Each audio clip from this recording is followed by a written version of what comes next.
rien que ça. Je vais vous vendre une voiture ce matin, les amis, une Aston Martin. Évidemment, qui dit James Bond dit Aston Martin. Regardez ce beau modèle, puisqu'Aston Martin a lancé la production en édition limitée de la DB5, la voiture iconique de James Bond, celle qu'on a pu découvrir notamment dans Goldfinger en 64 avec Sean Connery.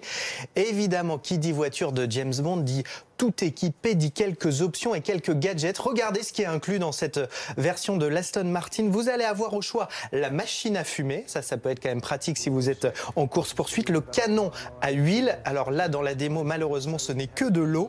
Ou encore la réplique de mitraillette qui est planquée dans les phares de la voiture. Alors ça a été la première Aston Martin officiellement liée à James Bond. Elle apparaît dans 6 films jusqu'en 2015 dans Spectre, notamment en 2015. Alors je vous l'ai dit, 25 exemplaires seulement, un qui est réservé à la production du film, qui participe à l'élaboration de cette voiture. C'est même celui qui fait les effets spéciaux dans le film, qui travaille avec Aston Martin pour justement réaliser ces petits gadgets. Il y en a une autre qui sera vendue aux enchères, et pour les autres, il faut débourser 3 millions d'euros. 3 millions d'euros pour avoir une des 25 voitures produites par Aston Martin. À ce prix-là, sachez que la voiture ne peut pas aller sur la route. Elle ne sera pas homologuée, donc il faut aussi avoir un petit circuit. C'est par rapport aux mitraillettes dans les Il faut phares, avoir un petit circuit privé.